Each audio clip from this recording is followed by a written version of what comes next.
Hello student, कैसे हैं आप सब। उम्मीद करता हूं आप सब अच्छे होंगे, मस्त होंगे, बेहतर होंगे, आपकी पढ़ाई बेहतर चल रही होगी बच्चों। और इसके पहले भी हमने हिंदी पर आप लोगों को स्पेशल रूप से कई सारे लेक्चर दिए हैं, ग्रामर से लेकर। और आज जो हमारा ये आज का टॉपिक है, मुहावरा और लोकोक्ति में अंतर, बोर्ड एग्जाम 2023 को टारगेट में रखते हुए हम हिंदी का भी वीडियो आपको दे रहे हैं। और आप लोगों से उम्मीद है कि आप लोग जो 12th क्लास के लिए अलग से केवल only important question, only IMP करके प्लेलिस्ट बनाया हूँ, उसमें जो भी मैं 2023 के लिए आपको वीडियोस दे रहा हूँ वो आप लोग तैयार करते चलें।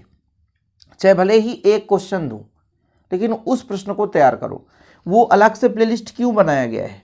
क्योंकि MP बोर्ड के बच्चों के लिए स्पेशल रूप से वो आपका प्लेलिस्ट बना है। चलिए शुरू करते हैं। अदर क्लास के बच्चे भी मुहावरे और लोकोक्ति में अंतर तैयार कर सकते हैं। जैसे मान लीजिए 11th क्लास का कोई बच्चा देख रहा है, 12th क्लास का कोई बच्चा देख रहा है, वो लगेगा उसको कि यार ये हमारे सिलेबस में क्या सही रहेगा कि नहीं, तो बिल्कुल ग्रामर में कोई बदलाव नहीं। मुहावरा एक छोटा सा वाक्यांश होता है, मतलब वाक्यों का अंश होता है, हम जिसका प्रयोग वाक्य के साथ ही कर सकते हैं। मुहावरे को यदि आप 60 तरीके से बोलो तो उतना सुटेबल नहीं लगता। लेकिन बच्चों एक लोकोक्त की बात करते हैं तो लोकोक्ति अपने आप में एक पूर्ण वाक्य होता है। मुहावरा वाक्य का एक छोटा सा पार्ट है जिसका प्रयोग करके हम एक वाक्य का निर्माण कर सकते हैं। लेकिन वहीं पे जब लोकोक्त की बात आती है तो लोकोक्ति एक पूर्ण वाक्य होता है, अपने आप में पूर्ण है, इसमें किसी अन्य को जोड़ने की आवश्यकता नहीं है, इसको आप पूर्ण रूप से बोल सकते हैं। मुहावरों में लक्षणा की प्रधानता होती है और लोकोक्तियों में व्यंजना की प्रधानता होती है। अब यदि आपसे पूछ दिया जाए लक्षणा क्या है, ये व्यंजना है क्या, तो जो लक्ष्यार्थ पर आधारित शब्द शक्ति होते हैं वो लक्षणा कहलाते हैं। यानी किसी चीज को लक्ष्य के रूप में बताते हुए, मतलब कोई लक्ष्य को लेकर उस शब्द का प्रयोग किया जाए। और व्यंजना क्या है? व्यंग्यात्मक रूप से आधारित शब्द शक्ति व्यंजना कहलाती है। यानी जो लोकोक्ति हैं इनमें व्यंजना की प्रधानता होती है, मतलब व्यंग्यात्मक शब्द का प्रयोग होता है।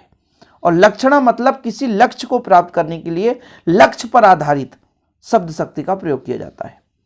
मुहावरा केवल गद्यात्मक होता है, गद्य पद्य सबको पता है, जैसे कविता हो गया तो वो आपका पद्य हो गया, तो केवल मुहावरा गद्यात्मक ही होगा, पद्य में हम प्रयोग नहीं कर सकते। लेकिन लोकोक्ति में हम गद्य में भी लोकोक्ति को प्रयोग कर सकते हैं और पद्य में भी। 4 ही अंतर हैं। चौथा जो अंतर है बच्चों, मुहावरा भाषा में सजीवता या कथन में चमत्कार लाने के लिए प्रयुक्त किया जाता है। लोकोक्ति का प्रयोग किसी कथन को स्पष्ट करने के लिए करते हैं। मुहावरे का हम प्रयोग करते हैं तो भाषा में एक नई ऊर्जा उत्पन्न हो जाती है। जैसे हम किसी चीज को अच्छे तरीके से समझाना चाहते हैं, वहां पर मुहावरा का प्रयोग कर दें तो अधिक चीजों को हम कम समय में, कम शब्दों में हम बता सकते हैं। लेकिन किसी चीज को हम अर्थ के रूप में समझाना चाहें तो फिर वहां पर लोकोक्ति का प्रयोग कर सकते हैं।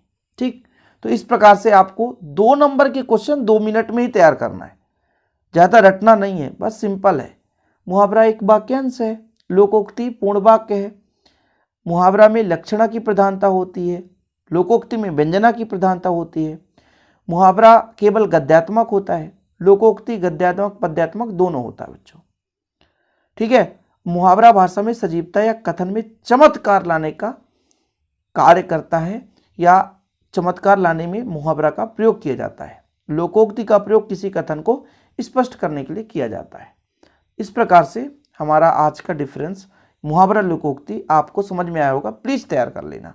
ओके बच्चों, जय हिंद, वंदे मातरम।